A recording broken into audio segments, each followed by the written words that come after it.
We all saw it in the news media. The peace deal being signed in the United States of America. But I'm not sure if most of us realize how closely linked that whole drama was to the country called Kenya. In fact, that drama is very closely linked to the front page story in today's Standard newspaper. Oh yes, very closely linked. The politics there is a lot of Kenyan politics.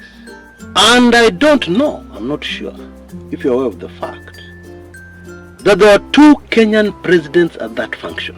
I'm sure some of us know that. Former President Uhuru Kenyatta was there, yeah, but he chose to remain in the background, although actually he should have been at the forefront.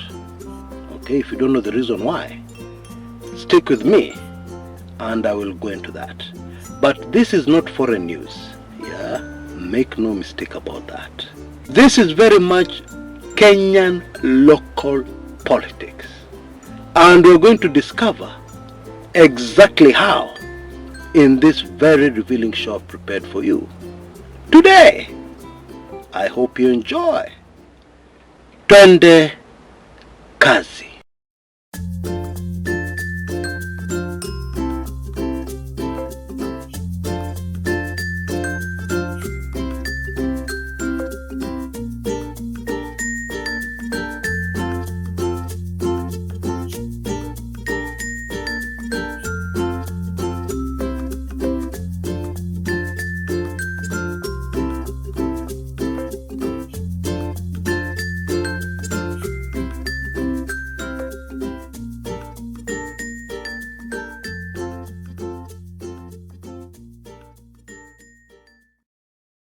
You know, history, as boring as it is to some people, usually makes things crystal clear. What is confusion, what is clouded, you can't tell which side is which or what is going on, is usually cleared very quickly by that history most of us don't like. But don't worry. I know some of you are saying to themselves, oh no, now Chris is about to give us some other history.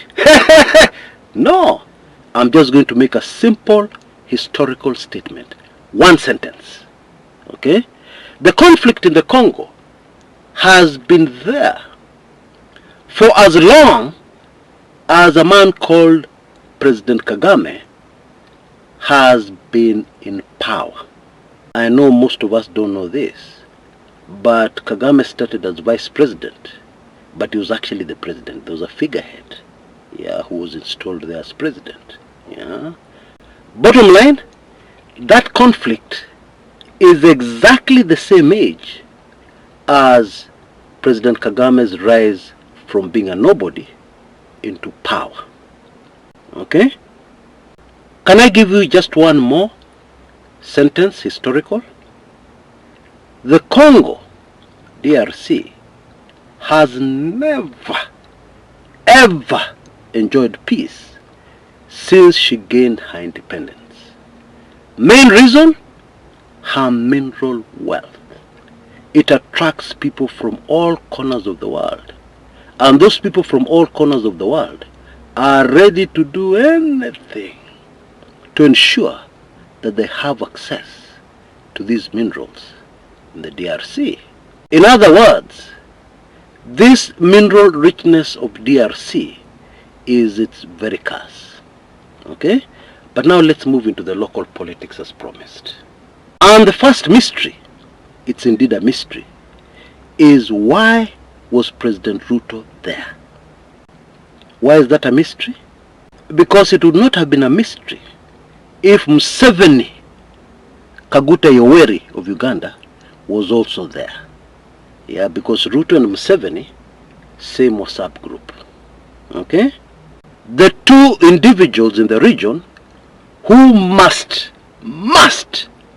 have their way, or there is no other way. Okay? And in answering that mystery, let us start with the lies that we were fed.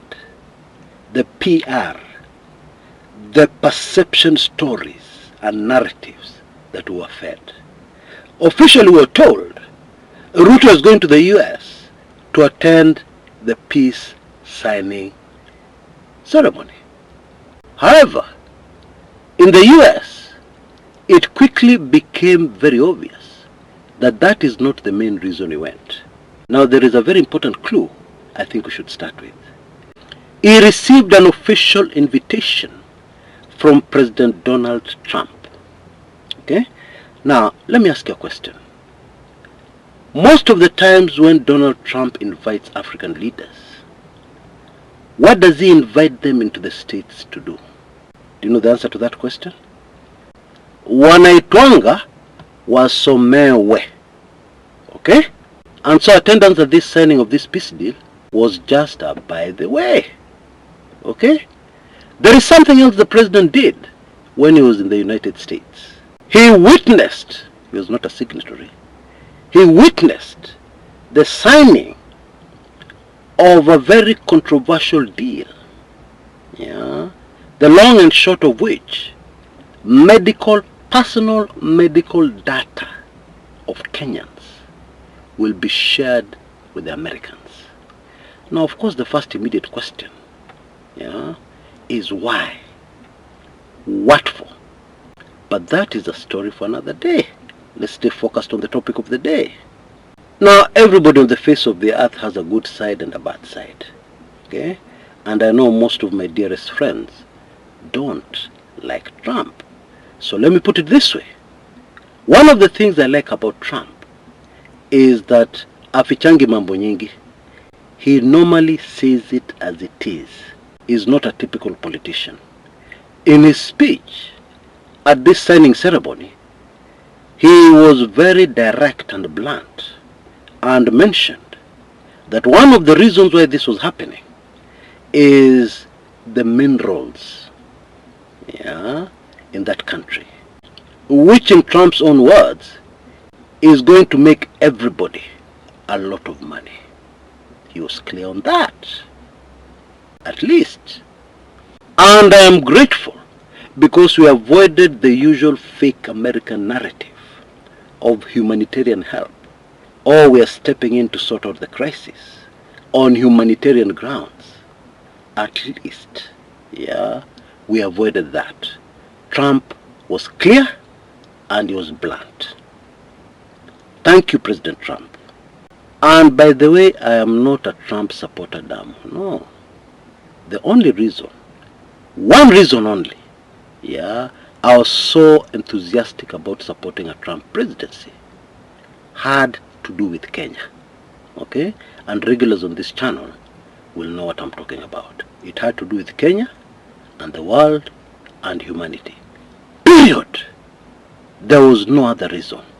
Okay? Because of course you know, here we focus on Kenyan politics, not American politics.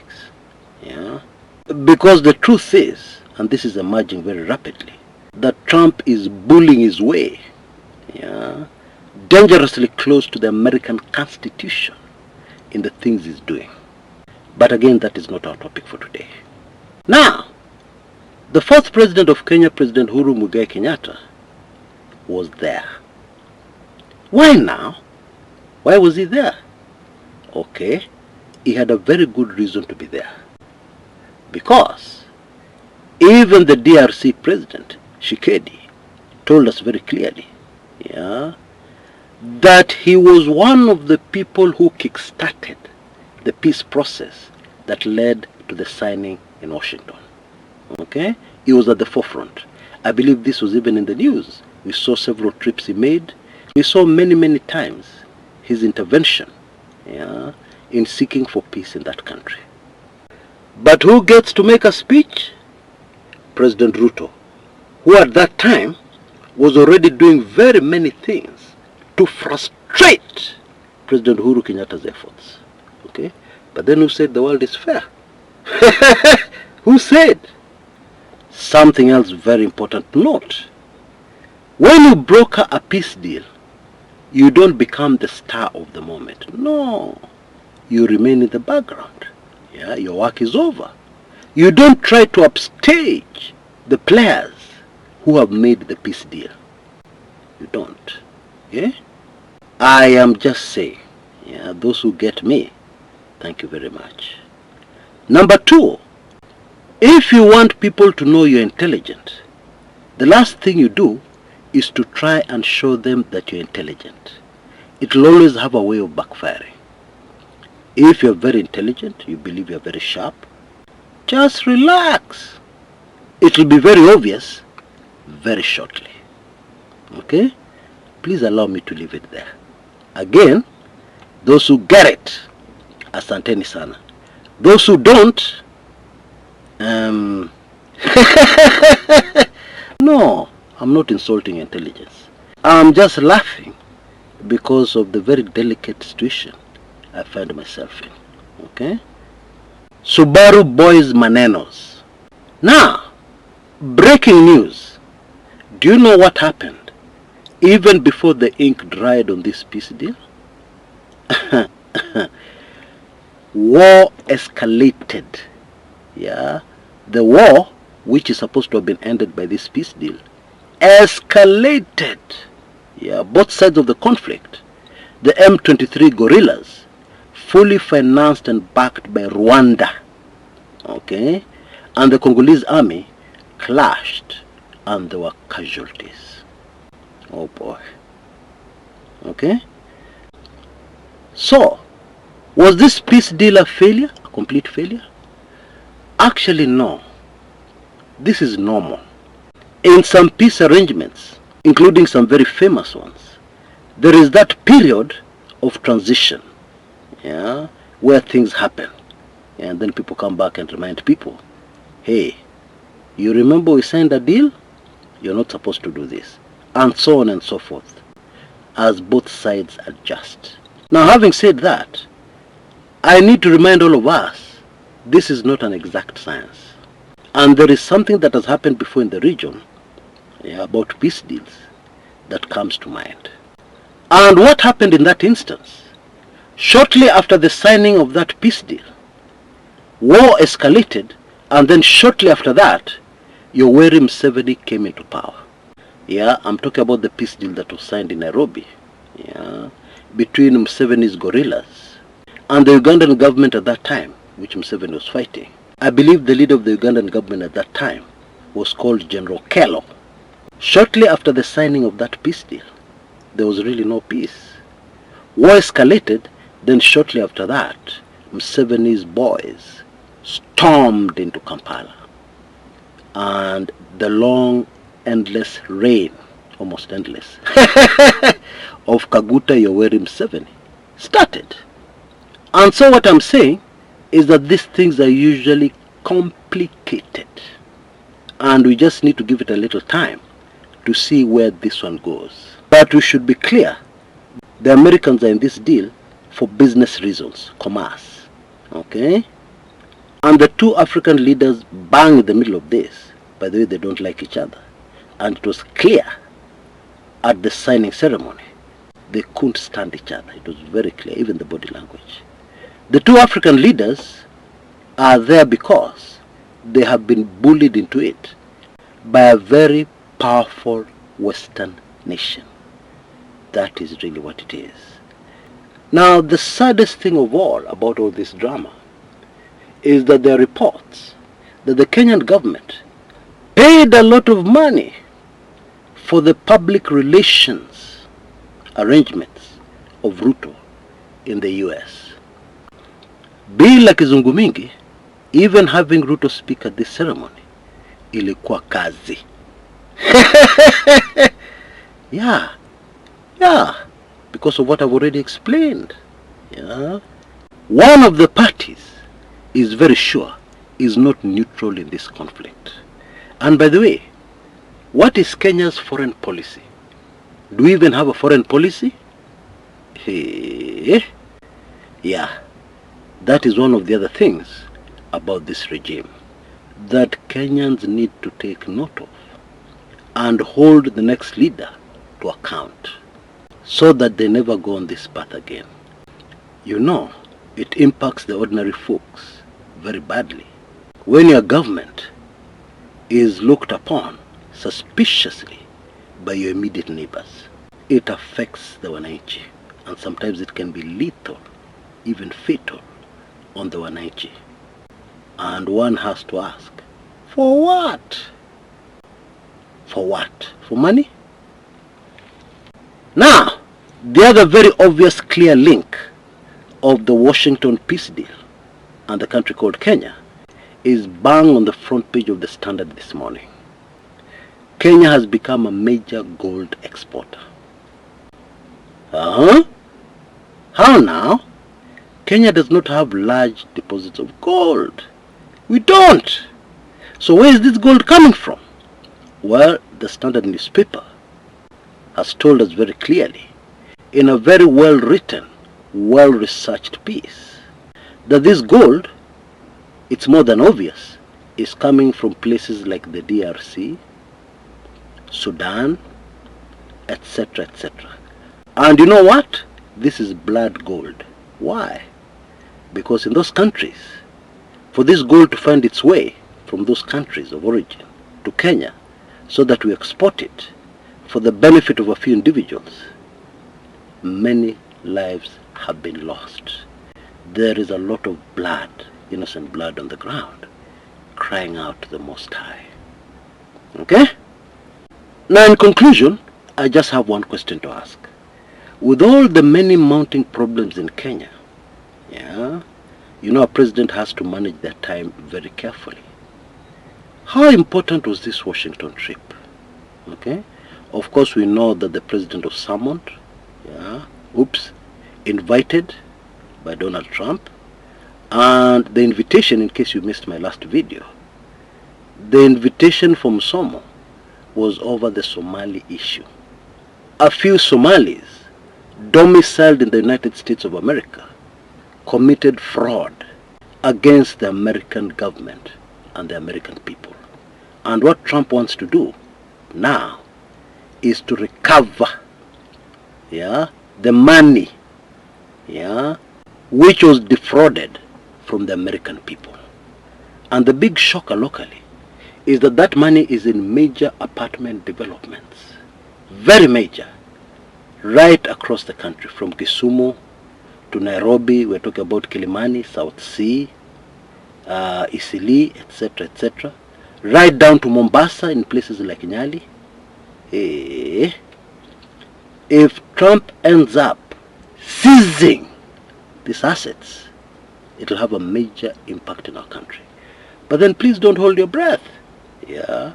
Politics can step in and all these things can go away.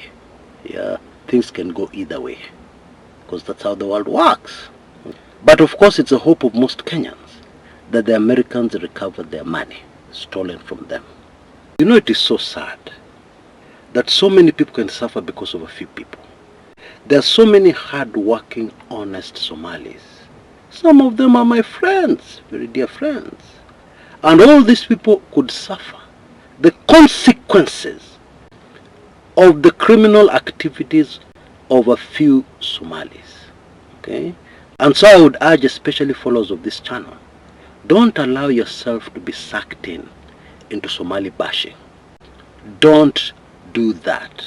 Because how would you feel if people started bashing Kenya just because of the character and the activities of President Ruto? How would you feel? One individual and his henchmen, and people started bashing you as a Kenyan. How would you feel? Okay? So, have empathy for our Somali brothers. Okay? Now, I have received a very good response from many of you over my very latest offer, which is a way of getting the permanent golden key. And to repeat very quickly, you have supported this channel in the past, and therefore, all you need to do is shoot me an email after you make your latest donation, and pop, you'll be a permanent golden key member. Permanent. Forever. And now I'm afraid I've been forced to do something that I did not want to do. To put in a minimum figure, although I've tried to keep it as low as possible. If while you're participating in this season of gifting Kumekucha Grace, Yeah. Your donation is at least 1500. Pop! Utapata golden key. Please, if your target is a permanent membership, please take note of that. Now you can see details on your screens right now. Asanteni sana for those who have already come forward. Thank you so much. I have no words, because this usually plays a very important key role in the development of this channel that you love so much. Okay? So asanteni sana. Until next time, this is Chris Kumekucha.